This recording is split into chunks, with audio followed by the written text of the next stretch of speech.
Hi everybody, welcome to the Claremont Classic Garage. Today we're going to have a look at this old 9N here and try and decide if it's worth putting the effort and the coin into it to make it live again, or if she's best to serve as parts. I bought this tractor last summer. If you've been watching my channel for a while, last summer the price of scrap was kind of at rock bottom. So everybody, instead of dragging these things and cashing them in like they normally do, they were selling them on the open market because they were getting more. So last summer I bought a whole bunch of these. I was getting them for $300 or $400, and some of them were better than others. It just bothers me to see them in the smelter when they could be out working the fields again. There's really not all that much wrong with most of them. Anyway, I'll put a link in the description box below to the original video I made when we first bought this. And now let's get to work, seeing if we can get this thing going.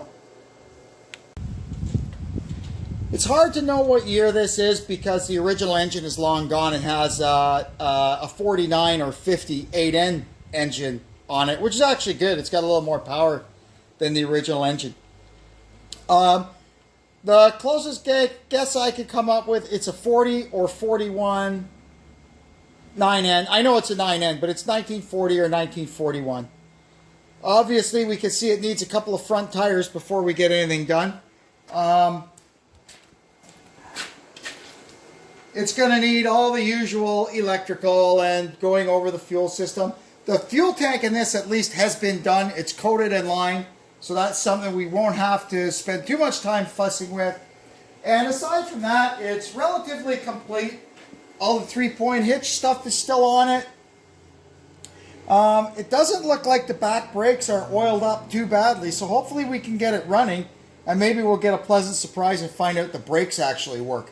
That'll also save us a few bucks. It's got a cast iron dash, and it's kind of broken, but that's okay. We'll just braze it up and make it good again. It ain't going to be the prettiest thing, but it'll be a good machine, so long as we can fix it. Anyway, the first thing we're going to do is get 2 wheels on the front of it, and then we're going to get the hood off so we can work on the engine.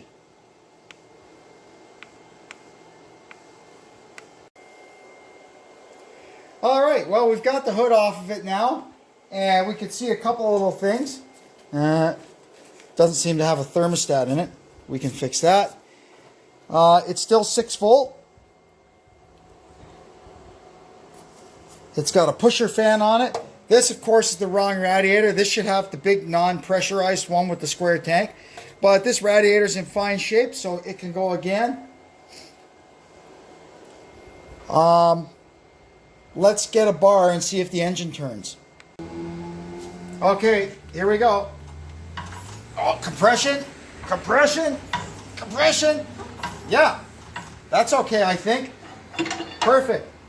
So what we'll do now is I'll get the carburetor and the distributor off and kind of have a go through them and see if they're okay. And we'll put her back together and see if we can get her to go. Alright, let's open this carburetor up. I already checked off camera if the screws that hold it together would budge, so we could keep the swearing and stuff to a minimum. I'm happy to report, after a little bit of mucking around, I got them all turning. So first thing we're going to take is our power needle out. Even that's in there. Wow. This is a TSX 241. It's an 8N carburetor, which is in fitting with our 8N engine.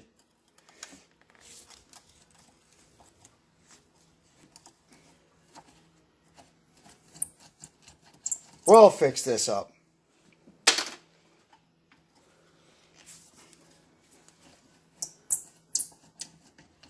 Can you believe it? This thing is 80 years old.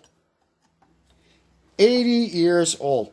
And I don't know how long it was sitting. It was a mess when we got it. It was out sitting in a field. And I saw the rebuilder tag on the engine, and that was the only reason I bought it. Because, man, these rebuilt engines in these things, I've gotten lucky over the years. And wow, have they ever been good. This screw's a little stubborn. There we go. I might have to replace that one. We'll see.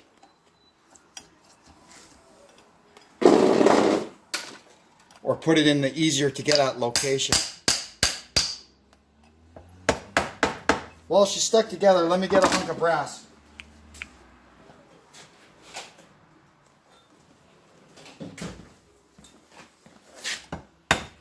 There we go. This carburetor has been rebuilt at some point in time, but, well, you can see it needs to be rebuilt again. The float's stuck, everything's stuck, it's all full of junk. But anyway, it's not as bad as it could be.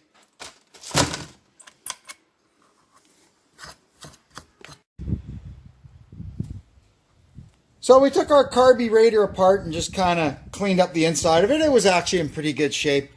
We just got it all freed up and blown out and put it back together. We had to cut a new gasket for it. Now let's see what's inside this old distributor. Oh, we're not off to a good start. That is stuck on there really good. Okay, there we go.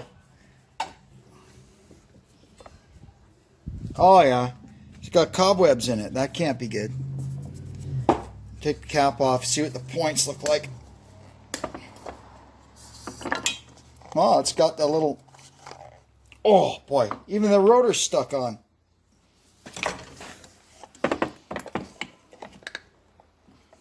Holy moly.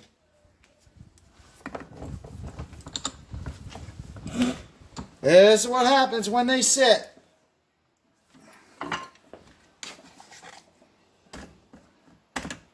There we go. Oh, look at the rust and scuzz in there. Let's see if we can get this disc out. And then we can actually get at the points. There they are. Wow, what a mess. So this thing's got water getting in it.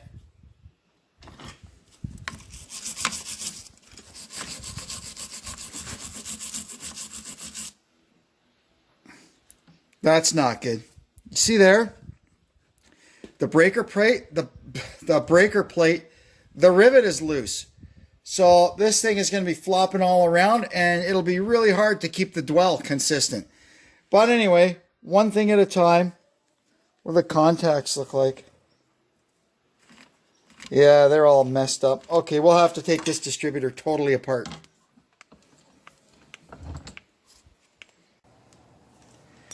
We got our distributor cleaned up and put back in. It seems okay. These plugs seem like they're all right. So what we're going to do now is I'm just going to pull all the plugs out.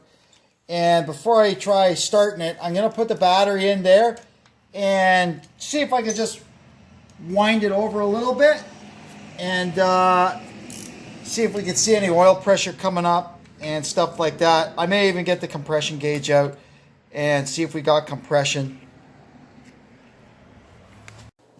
Okay, ready? So we've had it turning over a little bit, and I got the oil compression gauge out, and this is what I get in all 4 cylinders.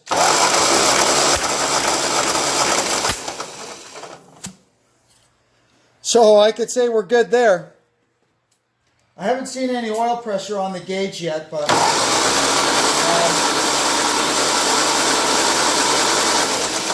the gauge may also be kind of not working.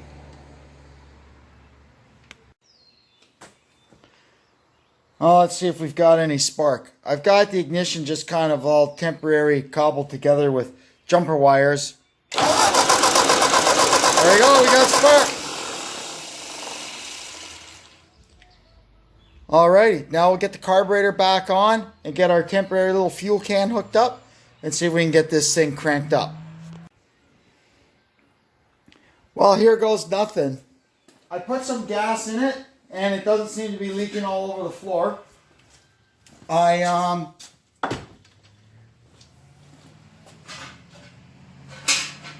expecting it to be pretty loud because the exhaust manifold looks pretty bad and I can actually see holes in it. But anyway, we can at least see if this thing will start. Where the heck is the choke? Oh, there it is. The knob's missing. Alrighty here. Ignition. Let's see what happens.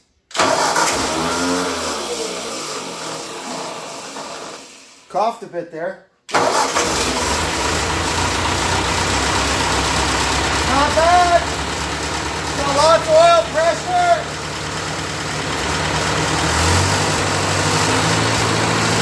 Well, it's got oil pressure.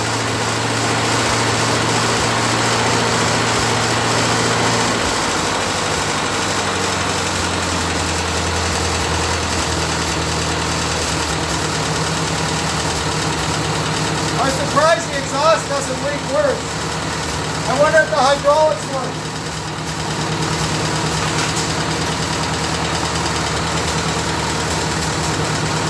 Yep, hydraulics work.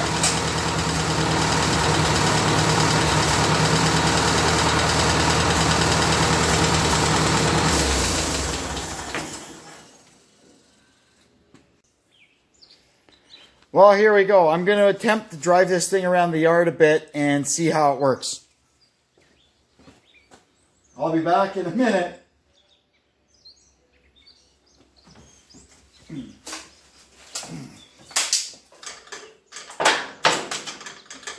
Don't know if the clutch is any good or anything.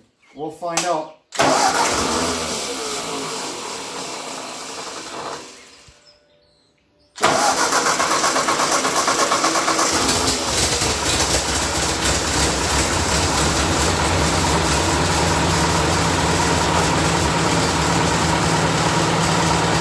Looks like we're good.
Well, so far so good.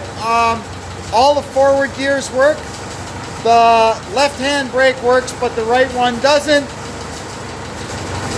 So I think we got something good to work on here.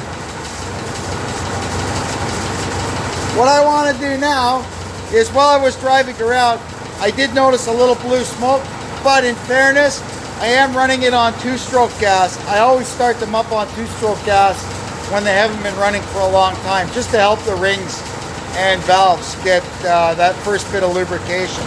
So what we're going to do now is I'm going to shut it off, and we're going to get the two-stroke gas out of it, get it running back on just clean normal gas, and see if the smoke goes away.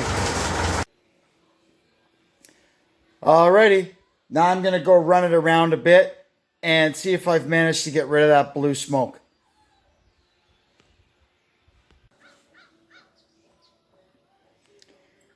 Well, that was pretty good.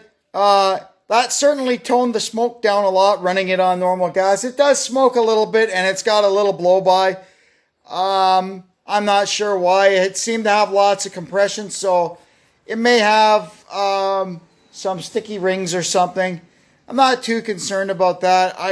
For what it is, an 80-year-old tractor, it's still pretty good. The smoke is not really offensive. It's just, slightly noticeable.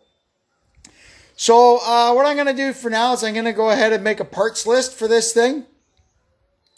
And that's how we'll determine if we're going to go ahead and fix it or not.